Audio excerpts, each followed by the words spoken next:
juniornya udah salah, diikutin yang salah. Nah, maka jadi berantai gitu, nggak iya. habis-habis. Padahal ini udah ada disediakan dibikinin dibaca, gitu, teman-teman tinggal tapi hanya dibaca sekilas.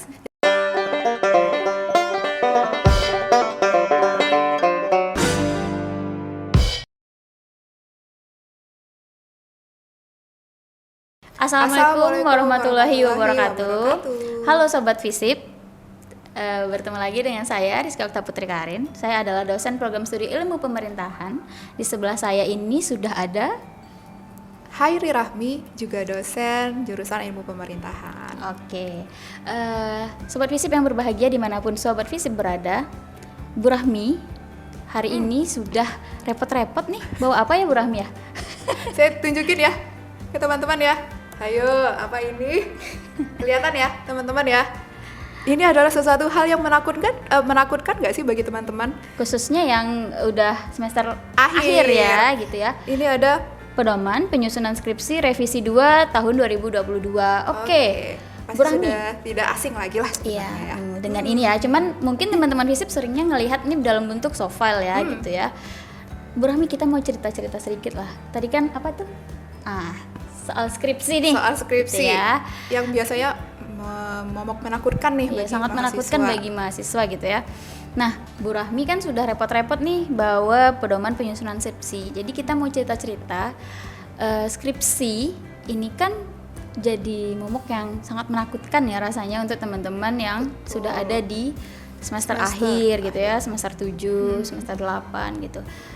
Sementara dia harus diselesaikan, gitu, tapi dia menakutkan. Nah, Bu Rahmi, kita mau cerita-cerita soal gimana sih seringnya yang terjadi di Visip Umrah atau khususnya mungkin di ilmu pemerintahan lah ya.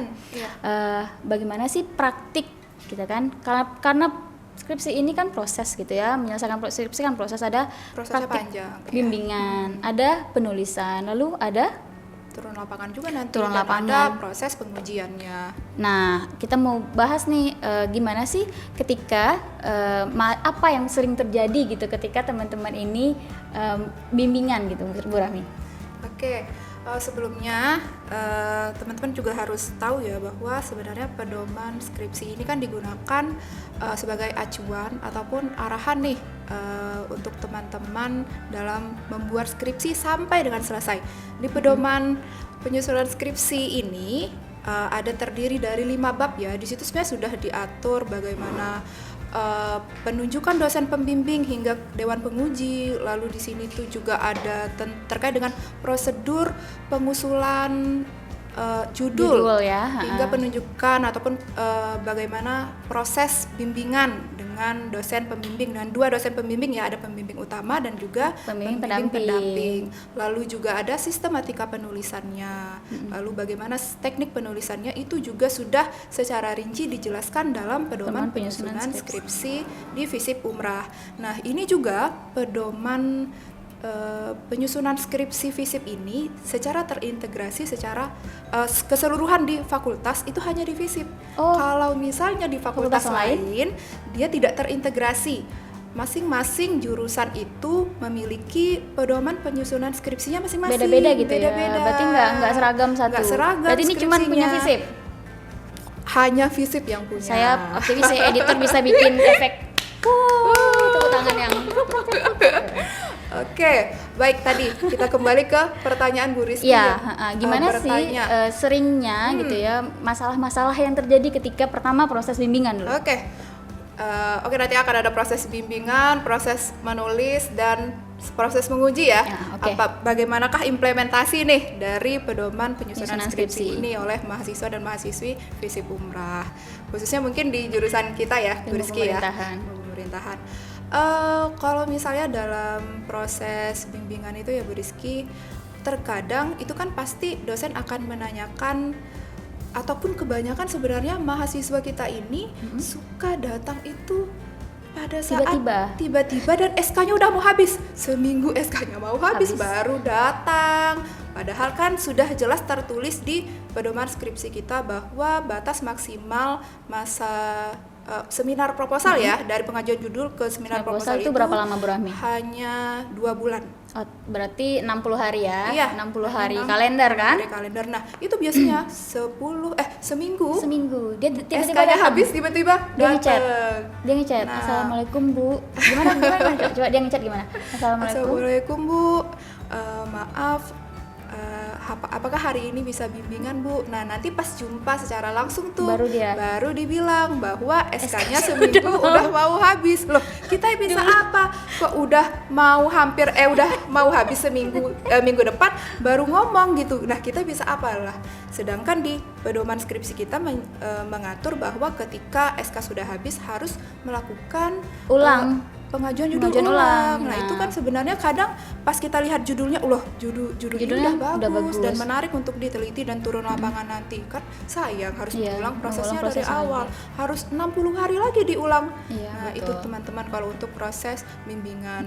Lalu juga pernah itu ada pada saat proses bimbingan juga ya. Ini kan yang membuat mahasiswa nih, skripsi ini kan untuk mahasiswanya sendiri juga. Tugas dosen pembimbing ya hanya membimbing sesuai dengan namanya nih, pembimbing untuk membimbing. Terkadang pada saat bimbingan dia yang malah bingung mau pakai teori apa, pas ditanya masalahnya apa juga nggak tahu. Terus buat apa dong diteliti? Terus malah nanya ke kita lah, seperti yang jargon yang sering kita dengar, lah kok nanya saya? Di sini saya hanya memberikan bimbingan agar kalian itu terarah gitu penelitiannya. Karena gitu. Memang dia prinsipnya hanya membimbing. Gitu. Jadi dosen juga nggak tahu juga kalian pakai teori apa, terus masalahnya apa? Loh itu kan masalah Anda, bukan masalah saya. Iya. Begitu ya teman-teman ya. Jadi memang sebelum bimbingan itu harus dipersiapkan dulu juga agar prosesnya itu berjalan dengan baik dan cepat terarah gitu. Karena sekali lagi bahwa dosen pembimbing itu bukan yang membuat skripsi, tetapi hanya untuk membimbing dan mengarahkan. Ketika kalian udah salah arah nih, nah maka dilurusin lagi. Nah, itu Bu Rizky mungkin sebenarnya masih banyak ya, tetapi kalau di sini kita sedikit-sedikit saja lah gitu ya. Oke, selanjutnya. Itu tadi bimbingan. Kita udah dapat nih gitu ya gambarannya bahwa gitulah yang terjadi ya di lapangan ya, minta cepet bu gitu ya, sementara tidak mengikuti prosesnya dengan baik dari awal gitu ya. Itu yang pertama. Lalu di proses penulisan Bu Rahmi, apa yang sering terjadi? Kesalahan apa yang sering terjadi? Kalau di proses penulisan itu kebanyakan ya, pedoman skripsi ini pasti sudah punya soft file ya masing-masing. Betul. Tapi seringnya hanya dibaca sekilas nih kalau menurut saya. Karena pada saat kita coba uji pada saat bimbingan, itu sebenarnya mereka nggak tahu layoutnya berapa, marginnya berapa, spasinya berapa, kadang fontnya juga nggak tahu, paragrafnya berapa, spasinya, jaraknya, bikin tabel gimana, bikin sumbernya gimana, referensinya gimana. Loh, berarti kan ketahuan tidak membaca. Pas ditanya udah baca belum? Udah Bu. Loh, lalu apa hasilnya? Nggak ada gitu. Nah, ternyata hanya dibaca sekilas ya, berarti itu kan baca juga ya namanya. Karena terkadang juga ternyata mahasiswa ini memakai file dari seniornya. Nah, terjebaknya di situ, padahal seniornya belum tentu sistem penulisannya udah bener apa belum. Nah, gitu. Kebanyakan terjebak di situ. Makanya ada beberapa yang menyarankan apakah sebaiknya penulisan ataupun guideline dari skripsi kita ini dibikin seperti template yang ada di artikel-artikel jurnal. Nah, ada beberapa masukan di bawah gitu ya. Ya, mungkin kedepannya kita juga perlu ya sebenarnya merevisi pedoman ini kan harus dinamis ya. Nah, jadi ditunggu saja nanti ada pedoman penyusunan skripsi yang baru nih dari FISIP. Agak ngepush ya. Jadi berarti kalau saya simpulkan di proses penulisan sendiri, teman-teman mahasiswa yang sedang menulis seringnya adalah melakukan kesalahan berulang yang sudah dilakukan oleh seniornya. Karena apa? Ya karena seniornya udah salah, diikutin yang salah.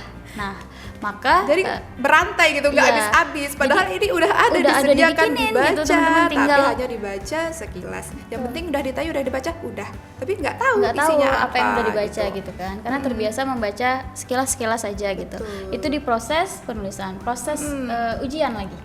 Nah, di proses ujian itu ada beberapa, kan ini sudah diatur ya di dalam pedoman ini sistematikanya harus ada lembar pengesahan, lalu di lampirannya harus ada SK bimbingan, harus ada pedoman wawancara dan sebagainya. Ketika tidak ini yang paling fundamental dan ketika tidak lengkap terkait dengan lembar pengesahan. Ini ada pada saat sidang hari itu ujiannya dibatalkan.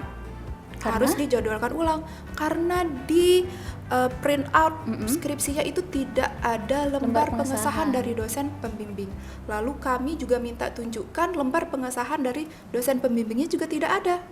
Lah, jadinya kan tidak bisa divalidasi. Berarti kan bisa dibilang belum sah dokumen itu kan? Karena tidak bisa menunjukkan dan di skripsi print out-nya itu tidak ada lembar pengesahan skripsinya yang sudah disahkan bersama dosen pembimbing itu tidak ada. Nah, jadi itu dibatalkan dan ada beberapa kasus yang seperti itu di jurusan ilmu pemerintahan. Betul, ya gitu. Iya, jadi kedepannya ini menjadi catatan dan harus berhati-hati. Dilihat lagi apa saja list-list lampiran yang harus ada di dalam skripsi gitu. Karena kita padahal udah mempersiapkan tuh hari ini kita mau ujian, nah tetapi hanya karena kita tidak melampirkan beberapa dokumen jadi dibatalkan ataupun di ujian ulang gitu. Nunggu jadwal kan juga enggak sehari 2 hari betul. Ada yang 5 bulan itu ya kesalahan-kesalahan yang sering kali terjadi ternyata di dalam setiap proses gitu, dalam setiap tahapan ketika teman-teman sendiri menulis skripsi. Tapi memang yang sering, karena saya membimbing juga gitu, membimbing pendamping, yang sering sekali terjadi adalah ditanya nih, udah baca apa belum gitu ya, udah nanti setelah di print out ditelaah lagi oleh dosen penguji, ternyata yang terjadi justru ya printannya salah gitu kan. Betul. Kemudian masih ikut dengan dengan pola-pola format-format dari seniornya. Itu sering kali terjadi gitu ya. Juga ternyata masih salah gitu. Tapi diikutin. Nah, jangan sampai masalah-masalah teknis ini mengganggu proses teman-teman menulis gitu ya. Akhirnya kan di awal udah ribut soal teknisnya gitu ya. Belum lagi soal substansinya. Jadinya jadi double padahal kan dengan adanya pedoman ini kita berharapnya udah diarahkan begitu sama pedoman penyusunan skripsi, anggapannya sistematikanya teknik penulisannya sudah sesuai. Betul. Jadi pada saat proses bimbingan dosen pembimbing hanya mengecek sudah sesuai nih dengan pedoman, lalu bisa fokus ke substansi. Betul. Tapi kalau misalnya juga teknik penulisannya masih kacau dan tidak sesuai dengan pedoman, nah ini yang akan bikin prosesnya lama. Kan yang nggak enak nanti mahasiswanya juga karena prosesnya lama. Kadang dosen juga tidak mau melama-lamakan, tetapi kalian juga tidak menunjukkan effort. Gitu. Ini sebagai PR kita bersama ya. Mungkin kedepannya dosen dan juga mahasiswa bisa lebih kooperatif dalam proses pembimbingan skripsi begitu. Oke, karena Bu Rahmi sudah bilang soal PR, artinya kan PR pekerjaan rumah ya. Iya. Nah, PR itu kan sering disampaikan untuk kita menutup kelas. Jangan lupa diselesaikan PR-nya gitu ya. Jangan lupa diselesaikan tugasnya. Maka ini PR kita bersama. Dosen pembimbingnya juga punya PR gitu ya, harus dengan detail mengecek skripsi yang sudah teman-teman buat. Teman-teman mahasiswa juga harus punya effort untuk mengikuti pedoman yang sudah dibuat gitu ya. Jadi percuma saja kalau misalnya kita FISIP sudah punya pedoman yang dipakai untuk seluruh jurusan program studi juga di FISIP, tapi tidak diimplementasikan, digunakan dengan baik. Gitu ya Bu Rahmi? Iya, mungkin lain kali kita bisa cerita-cerita lebih banyak lagi ya Bu Rizky ya. Pasti akan ada cerita-cerita lebih banyak yang bisa kita ceritakan ya. Oke. Terima kasih Bu Rahmi atas kesediaannya sudah repot-repot bawa pedoman skripsi gitu ya. Sudah dicoret-coret juga gitu kan. Nah, untuk sobat FISIP, semoga apa yang kami sampaikan tadi bisa diambil manfaatnya. Semangat untuk teman-teman yang sedang mengerjakan tugas akhir. Akhir kata kami ucapkan wassalamualaikum warahmatullahi wabarakatuh. Sampai jumpa lagi.